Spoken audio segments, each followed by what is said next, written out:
नमस्कार साथियों एवं मेरे प्यारे विद्यार्थियों। आज एक बार फिर आपका इस चैनल में स्वागत है। यद्यपि बहुत समय से हमने कोई वीडियो इसमें डाला नहीं है आपके लिए, तो उसके लिए मैं क्षमा प्रार्थी हूँ। बट एक बार फिर हम आज से एक नई शुरुआत कर रहे हैं और काव्य शास्त्र का ही एक मुख्य टॉपिक लेकर के मैं आज आपके सामने उपस्थित हूँ, जो है काव्य दोष। क्योंकि काव्य शास्त्र में हमने पहले काव्य लक्षण, काव्य प्रयोजन, काव्य हेतु और काव्य गुण, इन चारों विषयों पे बात कर ली है। तो आज का जो हमारा विषय रहेगा वो है काव्य दोष। तो देखिए फिर, काव्य दोष के लिए जब हम काव्य दोष पर चलते हैं तो सबसे पहले हम मम्मट के काव्य लक्षण की बात जरूर करते हैं। तो मम्मट के काव्य लक्षण के अनुसार इन्होंने कहा है, तद अदोषौ शब्दार्थौ सगुणा वन अलंकृति पुनः क्वापि। यानी कहना ये चाह रहे हैं कि दोषों से रहित, जैसा कि यहाँ पर लिखा हुआ है, तद अदोषौ। अदोषौ में दोषों से रहित, और शब्द शब्द और अर्थ।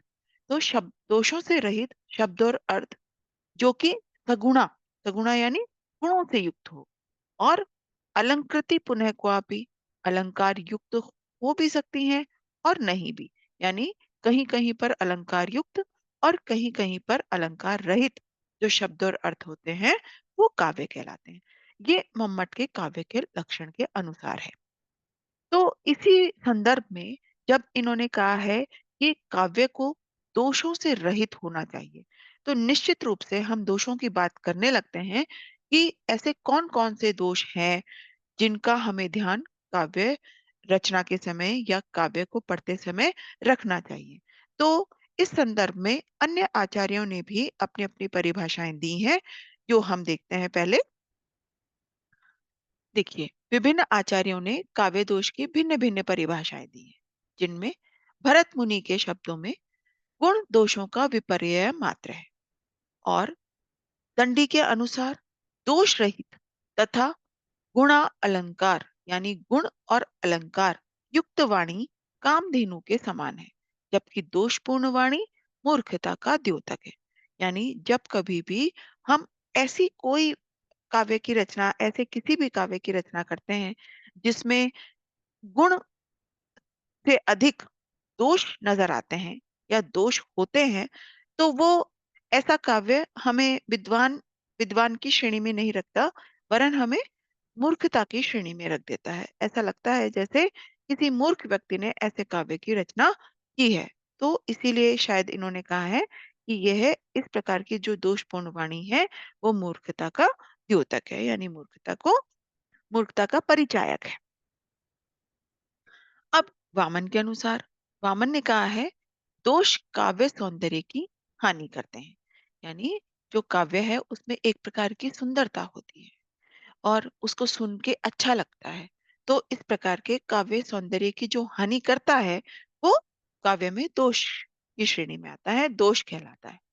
इसके पश्चात मम्मट ने ही कहा है, मुख्य अर्थ का जिससे अपकर्ष हो, यानी जिससे मुख्य अर्थ बाधित हो, उसे दोष कहते हैं। मुख्य अर्थ का अभिप्राय है जिसमें रसानुभूति ना हो, या रसानुभूति में किसी प्रकार का व्यवधान उपस्थित हो, तो ऐसा मुख्य अर्थ का जो बाधक तत्व है उसे हम दोष कहते हैं। आचार्य विश्वनाथ ने भी यही परिभाषा दी है, जिससे मुख्य अर्थ का अपकर्ष हो वह दोष है। तो इस प्रकार ये जो दोष हैं वो काव्य के मुख्य अर्थ की प्रतीति में बाधा पहुंचाते हैं। दोष शब्द, अर्थ और रस, इन तीनों के सौंदर्य में व्याघात उत्पन्न करता है, और व्याघात उत्पन्न करता है, इसका तात्पर्य यह है कि इन तीनों के सौंदर्य में व्यवधान उपस्थित करता है, और यहाँ काव्य आस्वाद में बाधक उद्वेग जनक जो तत्व है वह काव्य दोष कहलाता है। तो कहा भी गया है, उद्वेग जन को दोष है, यानी उद्वेग का जो जनक होता है वही दोष कहलाता है।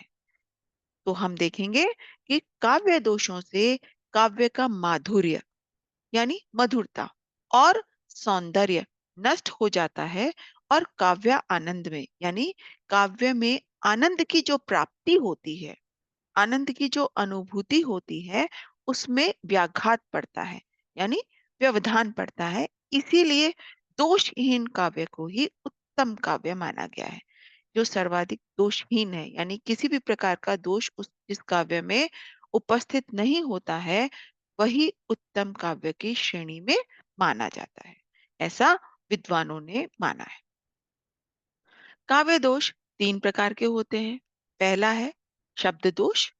शब्द दोष, जैसा कि हम अभी इसको बताएंगे, कि जिन दोषों का संबंध शब्द या पद से होता है, शब्द दोष पदगत, पदांशगत और वाक्यगत होते हैं। पद दोष संज्ञा आदि शब्दों में, जबकि पदांशगत दोष प्रत्यय विभक्ति में होता है। ये इसमें अंतर है। अब आप सोचेंगे कि पद और शब्द अलग अलग क्यों लिखा हुआ है, हम अलग अलग इसकी व्याख्या कैसे करते हैं। तो इसका अभिप्राय यह है कि जब हम बात करते हैं पदों शब्द की, सबसे पहले जब हम शब्द की बात करते हैं यहाँ पर, तो हमें पता चलता है कि शब्द क्या है। शब्द वर्णों से मिश्रित सार्थक किंतु स्वतंत्र इकाई है। वह स्वतंत्र इकाई कहने का तात्पर्य क्या है?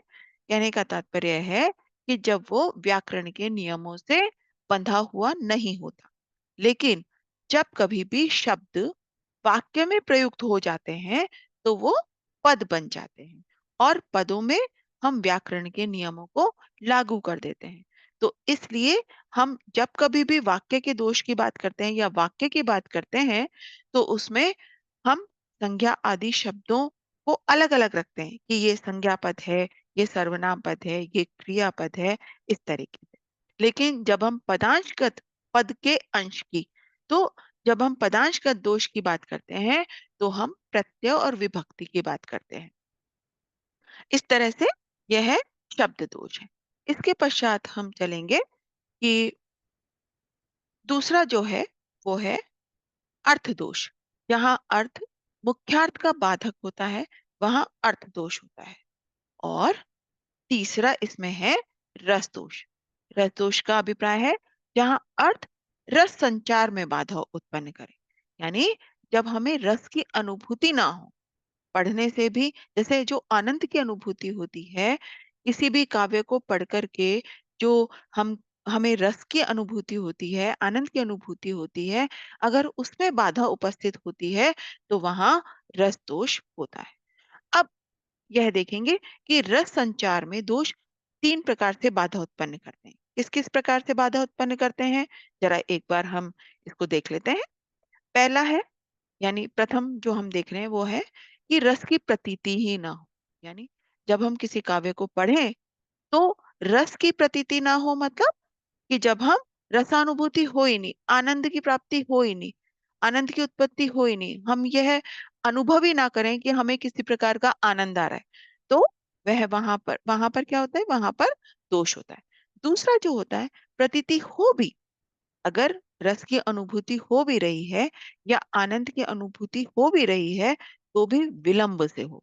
विलंब से अर्थात जब देर से हो, यानी हमने पढ़ा अभी है, उसके बाद हम जब उस पे विचार कर रहे हैं, तब हमें उसकी प्रतीति होती है, तो उसमें काफी विलंब हो जाता है, और इसका मतलब तब वहां पर एक प्रकार का दोष उत्पन्न हो जाता है। अब इसके पश्चात है प्रतीति होते हुए भी रस का अपकर्ष हो, अर्थात कथन में सौंदर्य, रमणीयता इत्यादि ना आए, तो वह भी एक प्रकार का क्या है, दोष कहलाता है।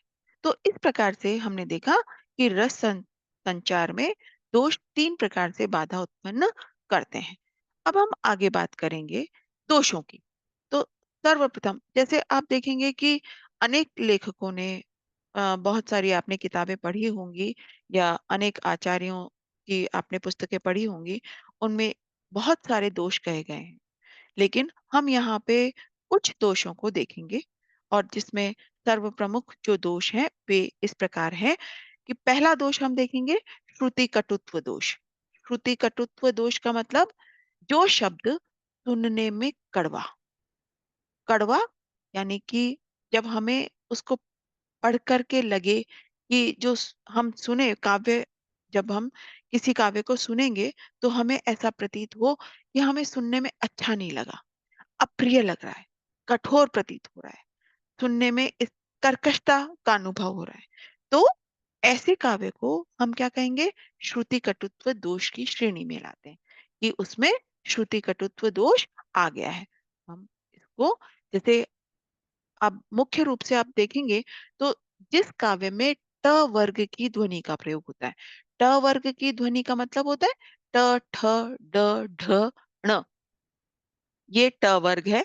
तो जब इस ध्वनि का प्रयोग अधिक होता है तो उसमें श्रुति कटुत्व दोष आ जाता है। उसे हमें पढ़ करके या सुन करके आनंद का अनुभव कम होता है। तो अब हम देखेंगे एक उदाहरण से। देखिए उदाहरण, देखत कछु पोतिक इते, देखो नेकु विचारू, कब की इक टक डटी रही, टटिया अंगूरिया डारी।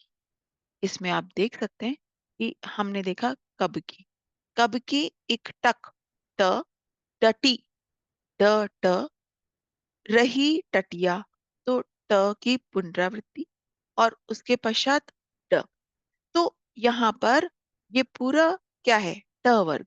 ट वर्ग की ध्वनि बहुत अधिक है, तो इस कारण से यह सुनने में कैसा अनुभव दे रहा है? यह सुनने में कटुता का अनुभव दे रहा है, कड़वेपन का एहसास दिला रहा है। तो यहाँ पर श्रुति कटुत्व दोष आ जाता है। देखिए, यहाँ ट वर्ग का प्रयोग कानों को अप्रिय लगता है, इसलिए श्रुति कटुत्व दोष है। जब शब्दों को सुनकर कर्कशता का आभास होता है, तब यह दोष होता है। तो इस प्रकार से आपने देखा श्रुति कटुत्व दोष क्या है, कि जहां पर जिस काव्य को पढ़ करके हमें सुनने में कुछ जो शब्द होते हैं उसके कुछ वर्ण जो होते हैं उसके, वो सुनने में जब हमें कठोर लगते हैं, तो कठोरता के कारण से, कठोर होने के कारण से हमें वो अप्रिय लगने लगते हैं और हमें आनंद की अनुभूति में बाधा पहुंचाते हैं। इसलिए इस प्रकार के दोष को श्रुति कटुत्व दोष कहा गया है। एक अन्य उदाहरण देखिए, गिर गिर कर भू पर रुंड उठे, कर अट्टहास अरिमुंड उठे। यहाँ पर भी ड, ठ, ट, ड, ठ इस प्रकार की ध्वनि होने के कारण से यहाँ पर क्या है? श्रुति कटुत्व दोष। अब हम दूसरे दोष की बात करेंगे। दूसरा दोष है च्युत संस्कृति दोष। च्युत संस्कृति दोष का मतलब, जहां किसी शब्द का प्रयोग व्याकरण के प्रतिकूल होता है, वहां च्युत संस्कृति दोष होता है। यानी व्याकरण के जो प्रयोग होना चाहिए, शब्द का प्रयोग होना चाहिए, वो व्याकरण सम्मत होना चाहिए, व्याकरण के अनुकूल होना चाहिए। लेकिन जब प्रयोग व्याकरण के प्रतिकूल होता हुआ दिखाई देता है, तो वहां पर हमें लगता है कि यहाँ पर संस्कार विहीन हो रहा है, तो वहां पर हम कहते हैं ये च्युत संस्कृति दोष है। जैसे उदाहरण स्वरूप हम देखेंगे, इस निराशता को छोड़ो, आशा से लो काम। यहाँ निराशता शब्द व्याकरण की दृष्टि से गलत है, क्योंकि हम निराश कह सकते हैं लेकिन निराशता नहीं कह सकते हैं। तो व्याकरण की दृष्टि से ये गलत है, अतः च्युत संस्कृति दोष है यहाँ पर। तो इस प्रकार से ये हमने दूसरे दोष की बात की।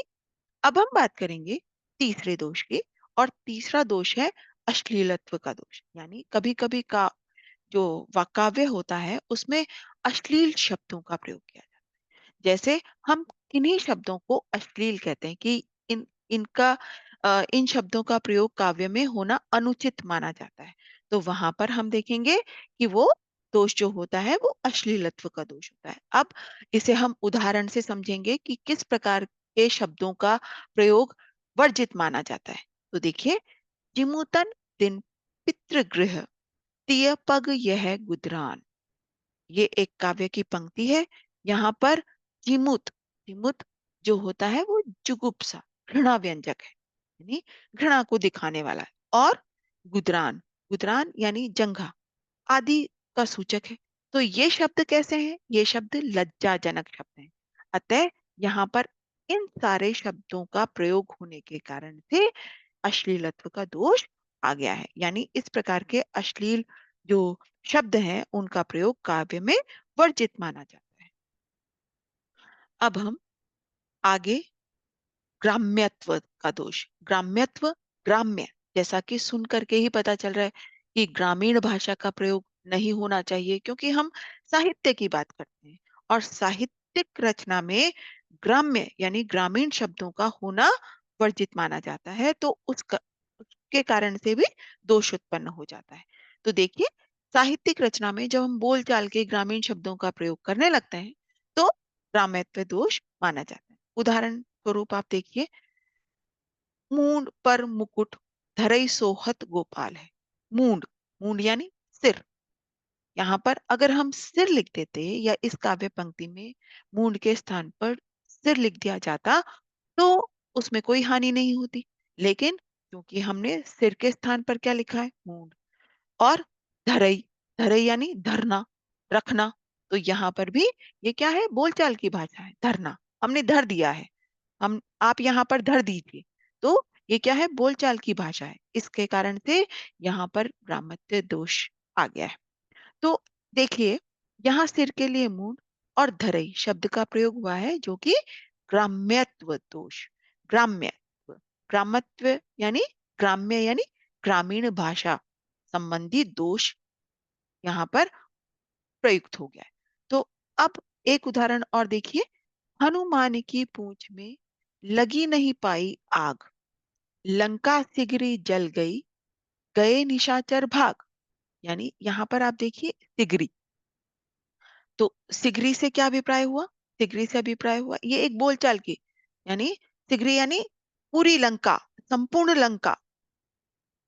तो यहाँ पर लेकिन हमने संपूर्ण नहीं रखा, पूर्ण नहीं रखा, पूरी नहीं रखा, हमने क्या रखा, सिगरी, जो कि क्या है, बोलचाल की भाषा है, देशज शब्द है। तो इस कारण से यहाँ पर इस प्रकार का दोष उपस्थित हो गया। देखिए, यहाँ सिगरी शब्द देशज है, इसलिए ग्राम्यत्व दोष यहाँ पर काव्य में आ गया है। आगे हम देखेंगे, अन्य दोष के बारे में कहेंगे, अप्रतीतत्व दोष, यानी प्रतीत होना लेकिन अप्रतीतत्व दोष, यानी लोक व्यवहार में न प्रयुक्त होने वाले शास्त्रीय शब्दों का काव्य में प्रयोग होने पर अप्रतीतत्व दोष हो जाता है। कैसे, हम उदाहरण स्वरूप देखते हैं, विष में यह गोदावरी अमृतन को फल देत। विष में यह गोदावरी अमृतन को फल देत। अभिप्राय है, विष शब्द का प्रयोग जल के लिए होता है, जो सामान्यतः लोक व्यवहार में प्रयुक्त नहीं होता। हम विष को क्या कहते हैं, हम विष को अच्छा नहीं मानते। विष होता है हमारे अनुसार जहर, जो कि निश्चित रूप से अच्छा नहीं होता। लेकिन यहाँ पर विष शब्द का प्रयोग जल के लिए हुआ है, जो सामान्यतः हमारे लोक व्यवहार में तो प्रयुक्त नहीं होता। इसलिए यहाँ पर एक प्रकार का क्या आ गया है, दोष आ गया है, जिसको हम क्या कहते हैं, अप्रतीतत्व दोष। अब हम आगे चलेंगे हमारे छठे दोष पे, जो है क्लिष्टत्व। कभी कभी क्लिष्ट, कठिन शब्दों का प्रयोग हो जाता है, जो हमें पढ़ने में, जिन्हें हमें पढ़ने में मजा नहीं आता या पढ़ने में कठिनाई का अनुभव होता है। तो वहां पर जब हमें जो शब्द लिखे हुए हैं, जो काव्य लिखा हुआ है, वो अगर हम पढ़ ही नहीं पाएंगे तो आनंद की अनुभूति किस प्रकार से हो सकती है। तो वहां पर हम, जो हमारे लिए दुरूह है या जो हमारे लिए कठिन है, हमें लगता है अरे इसकी जगह पर, इसके स्थान पर अगर सरल शब्दों का प्रयोग किया हुआ होता तो अधिक अच्छा होता। तो हम ये कहेंगे कि जहाँ काव्य में दुरूह या कठिन शब्दों के प्रयोग से अर्थ ग्रहण में कठिनाई होती है, वहां क्लिष्टत्व काव्य दोष होता है।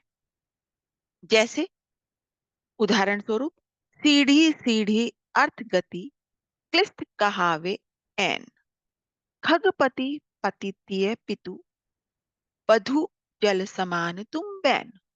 तो अब देखिए, इसका अर्थ जब हम जानते हैं तो पता चलता है, यहाँ खगपति अर्थात खगपति यानी पक्षी का स्वामी, पक्षियों का स्वामी यानी गरुड़, उनके पति अर्थात विष्णु यानी गरुड़ के स्वामी विष्णु, विष्णु की स्त्री यानी उनकी पत्नी अर्थात लक्ष्मी, उनके पिता अर्थात समुद्र, यानी लक्ष्मी का जन्म समुद्र से माना जाता है, तो समुद्र उनके पिता हैं।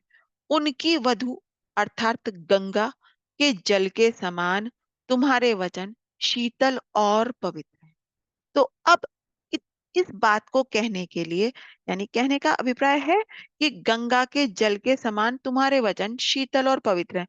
लेकिन कितना कठिन इसका जो कहने का तरीका है, वो बहुत ही क्या है, दुरूह है, कठिन शब्दों का प्रयोग किया गया। अब इस बात को समझने के लिए हमें इतने सारे शब्दों को और उनका अर्थ समझने की आवश्यकता है, तब कहीं जा करके हम इस लाइन का अर्थ समझेंगे। तो ये तो बहुत ही क्लिष्ट है। यानी इस प्रकार के फिर हम क्या कहेंगे कि जब हम इतने क्लिष्ट शब्दों को समझने का प्रयास करते हैं, तो आनंद की अनुभूति कहाँ हो पाती है। तो उसके लिए सरल शब्दों का प्रयोग किया जाना चाहिए। सरल काव्य में सरलता होनी चाहिए, ताकि जैसे ही हम पढ़ें उसका अर्थ ग्रहण करें और हमें आनंद की अनुभूति हो जाए। तो यहाँ पर कहने का अभिप्राय क्या है? यहाँ पर कहने का अभिप्राय है कि यहाँ अर्थ में क्लिष्टता है, इसलिए क्लिष्टत्व काव्य दोष उपस्थित हो गया है। अब हम अगले एक और उदाहरण की बात करेंगे, जिसमें भी आप देखोगे कि क्लिष्टत्व दोष आ गया है। क्या है उदाहरण? हे हर हार आहार सुत, मैं विनक्त हूं तोय, वैरिन के पति सुतन से शीघ्र मिला दे मोय। कहने का क्या तात्पर्य है? यहाँ हर, हर का अर्थ है शिव, हार का अर्थ है सर्प, आहार का अर्थ है पवन, और सुत का अर्थ है यानी पवन के सुत, पवन सुत हनुमान। बैरिन, बैरिन का अर्थ है कैकई, पति दशरथ, और सुतन, सुतन यानी उनके पुत्र राम और लक्ष्मण है। तो अर्थ की प्रतीति कैसे हो रही है? अत्यंत कठिनता से हो रही है। तो अत्यंत कठिनता से अर्थ की प्रतीति होने के कारण से ये क्या है, क्लिष्टत्व दोष उपस्थित हो गया है। अब हम अगले दोष के बारे में बात करेंगे, जो है अप्रयुक्तत्व दोष, यानी काव्य में अप्रचलित शब्दों का प्रयोग। कभी कभी कुछ शब्द ऐसे हो जाते हैं जो काव्य में अनुचित होते हैं और काव्य में प्रचलित नहीं होते। तो प्रचलित शब्दों का प्रयोग काव्य में किया जाना चाहिए, जिनको पढ़ करके हम सहज ही काव्य के अनुभूति, काव्य के अर्थ की अनुभूति कर लेते हैं, और उसी से हमें आनंद की अनुभूति भी हो जाती है। लेकिन इसमें बाधा उपस्थित होती है कब? जब हम काव्य में अप्रचलित शब्दों का प्रयोग करने लगते हैं। अब देखेंगे हम उदाहरण। पुत्र जन्म उत्सव समय स्पर्श कीन बहुगाय, यानी दान के अर्थ में यहाँ पर स्पर्श का प्रयोग काव्यों में देखा नहीं जाता, लेकिन यहाँ पर किया हुआ है कि पुत्र जन्म उत्सव जो है उस पर स्पर्श कीन बहुगाय, उसमें उन्होंने बहुत सारी गायों का क्या किया है, दान। तो यहाँ पर स्पर्श का अर्थ क्या है, दान, जो कि अप्रचलित है। इस कारण से यहाँ पर अप्रयुक्तत्व का दोष उपस्थित हो गया है।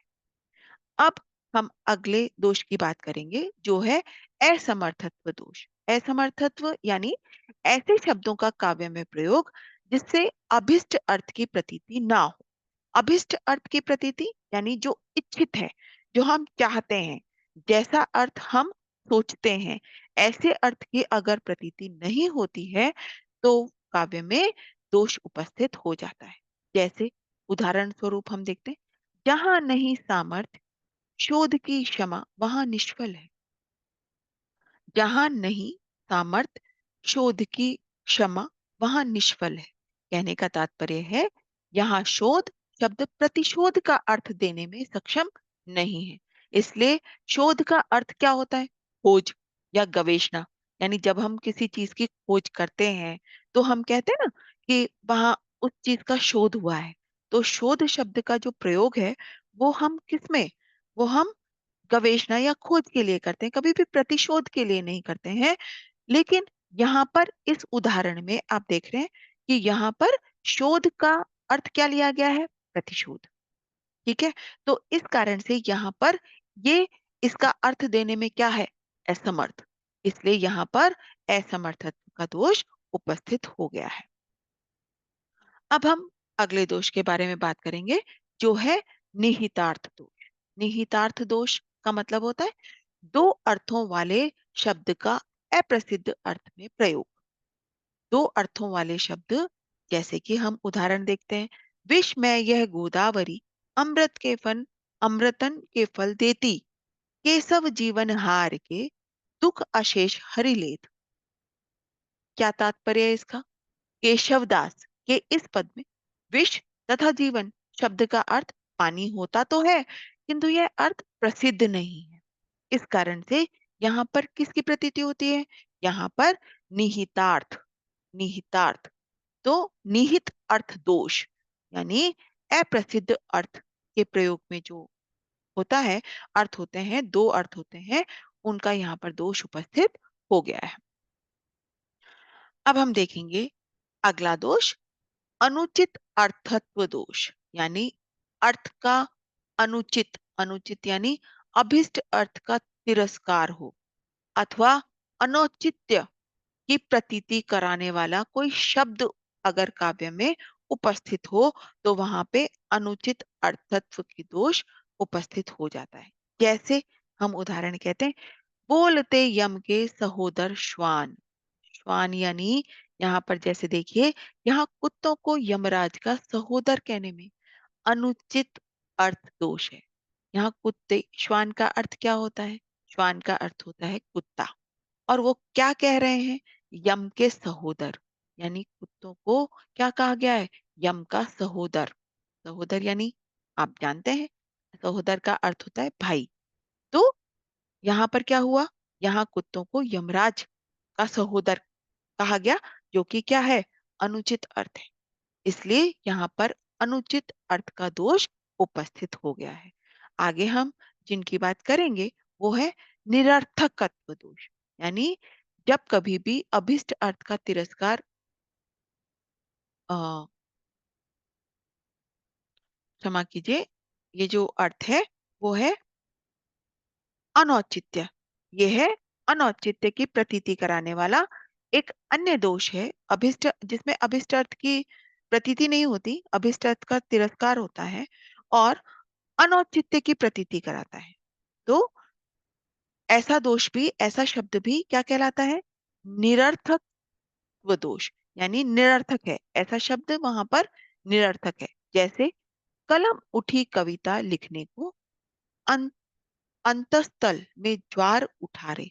यानी कि कभी कभी आप देखेंगे कि कोई शब्द ऐसा उपस्थित हो जाता है जो कि वहां पर निरर्थक होता है। निरर्थक यानी उसका कोई अर्थ नहीं होता। अगर वो है शब्द ना भी हो तो भी अर्थ की प्रतीति में कोई बाधा उपस्थित नहीं होती। तो फिर वहां पर उस अर्थ का, उस शब्द का औचित्य क्या है? वो शब्द क्या है? पूरी तरह से अनौचित्य है। तो यहाँ पर आप देख रहे हैं, इस रे शब्द का कोई औचित्य नहीं है। इस रे शब्द को अगर यहाँ से हटा भी दिया जाए तो भी अर्थ की प्रतीति उसी प्रकार से हो जाती है। तो इस प्रकार से यहाँ पर क्या हो जाता है? यहाँ पर निरर्थक का दोष हो जाता है कि ये जो शब्द है ये क्या है? निरर्थक है। तो हम अगले दोष की बात करेंगे। अगला दोष क्या है? नेय नेय अर्थत्व दोष। नेय अर्थत्व दोष का मतलब असंगत लक्षणावृत्ति का होना। यानी लक्षणावृत्ति आप जानते हैं ना, कि बलपूर्वक खींचकर कोई अर्थ ले आना। तो ऐसा जो अर्थ होता है वो नेय अर्थ होता है। तो नेय का अर्थ जैसा कि यहाँ पर है कि नेय का अर्थ है बलपूर्वक खींचकर ले जाने योग्य अर्थ। जबरदस्ती उसमें लक्षणा का प्रयोग किया जा रहा है, हालांकि उसमें लक्षणावृत्ति कहीं दिखाई नहीं दे रही है, कहीं अनुभू यानी उस लक्षणा की कहीं अनुभूति नहीं हो रही है, फिर भी हम बलपूर्वक कोशिश कर रहे हैं, बलपूर्वक उसे खींचकर लक्षणा की प्रतीति करवा रहे हैं। तो ऐसा जो दोष होता है वो नेय अर्थ दोष आप उपस्थित होता है। तो उदाहरण स्वरूप हम देखते हैं, तेरे मुख ने चंद्र के दई लगाए चपेट। अर्थात हम क्या कहते हैं, यहाँ चपेट में चपेट, यहाँ पे नेय अर्थत्व दोष उपस्थित हो गया है। तो आज हम इन दोषों की बात जितने दोषों की हमने यहाँ पर बात की है, वह वे सिर्फ भाग 1 में हैं। हम अन्य भी काव्य दोषों की बात करेंगे, जो हमारे अगले वीडियो में उपस्थित रहेंगे या अगले वीडियो में हम आपको समझाने का प्रयास करेंगे। आज का वीडियो आपको कैसा लगा? अगर आपको यह वीडियो पसंद आया हो, तो आप इसे लाइक करना न भूलें। चैनल को सब्सक्राइब करवा लें, क्योंकि अब हम बार-बार बहुत जल्दी-जल्दी वीडियो लेकर के उपस्थित होंगे। तो आज के लिए इतना ही। धन्यवाद।